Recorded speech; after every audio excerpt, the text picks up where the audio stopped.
Құрметті Жетісу облысының тұрғындары мен қонақтары. Көрсетілген қағидаларда автокөліктер қандай жағдайларда 200 мың теңге алым төлей отырып және утиль алымын босатыла отырып заңдастыруға жататын нақты өлшем шарттарды белгіленген. Біріншісі, көлік 2022 жылдың 1 қыркүйегіне дейін әкелінген болуы керек.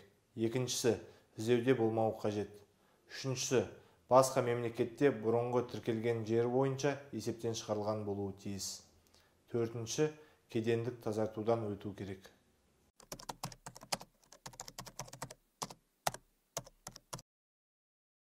Ережелер 2023 жылдың 1 шілдесіне дейін күшіне болады. Және жеңіл автокөліктерге, шағын орта автобустарға толық салмағы 5 тоннаға дейін және шағын жүк автомобильдерде толық салмағы 3,5 тоннаға дейін, оның ішінде оң жақты басқару органдары бар автокөліктерге қолданылады.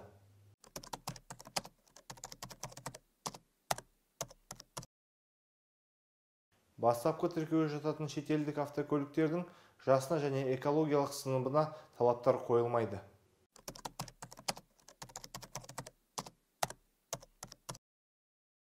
Заңдастыруға өтінішті электрондық үкімет порталы арқылы немесе арнайы автоцонға жеке жүгіну арқылы беруге болады.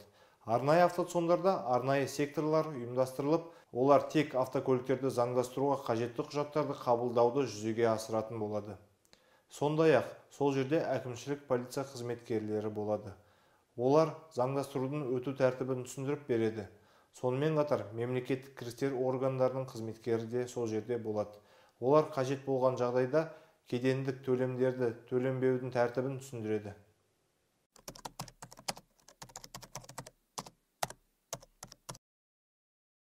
Бұл жағдайда көлік иесі 4 құжатты ұсыну керек. Біріншісі өтініш, екінші өтініш берудің жеке басын куәландыратын құжат, үшіншісі көлік құралының паспорты немесе көлік құралын тіркеу туралы куәлігі, төртінші көлік құралына меншік құқығын растайтын құжат.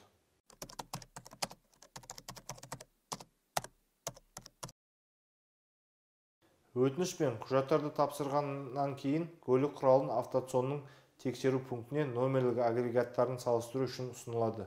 Салыстыруды ішкі істер органдарының сарапшы криминалист жүргізеді. Азаматтар ағыны ұлғайған кезде олардың санын көбейтеміз.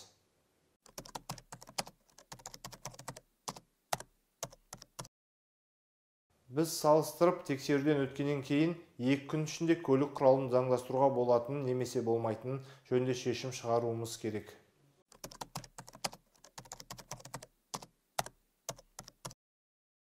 Көрсетілген мерзім ішінде көлік құралы қағидаларында айқындалған өлшем шарттарға сәйкес тексеріледі. Яғни, елге 2023 жылғы 1 қыркүйегіне дейін әкелгенін іздестіруде болмауы, кедендік тазартудан өту, соңғы тіркелген жері бойынша есептен шығу мәніне тексерілетін болады.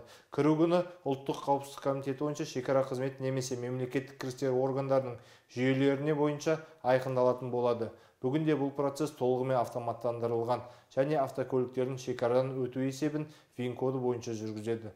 Сонымен қатар, шекара қызметінде немесе мемлекеттік кіріс органдарында көлік құралын әкелу туралы мәліметтер болған кезде автокөліктер Қазақстан Республикасының нақты болған күні автосақтандыру полисінің алғашқы рәсімдеген күні бойынша айқындалатын болады. Автокөлік Интерпол және ТМД базалары бойынша тексеріледі, ал Евразиялық экономикалық одақтың бірыңғай кедендік жүйесі бойынша кедендік тазартудан өту тексеріледі. Бұл процесте толық автоматтандырылған.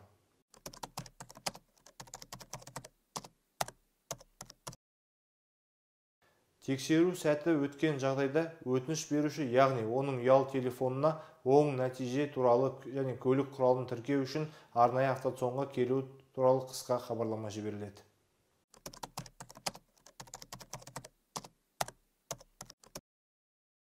Көлік құралын тіркеуге арнайы автоцонға қайта келген кезде көлік иесі алғашқы тіркеу үшін 200 мың теңге, техпаспорт үшін мемлекеттік баж 4313 теңге, сондай-ақ мемлекеттік номер үшін 9660 теңге мөлшерде алым төлейді және құжаттардың түпнұсқаларын автоцон қызметкеріне тапсырады.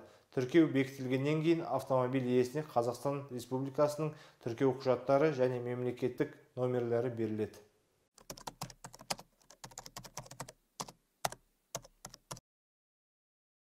Сонымен қатар, шетелдік автокөліктерді осы кездегі заңдастыру жұмыстары бір реттік акция екенін ескерткім келеді.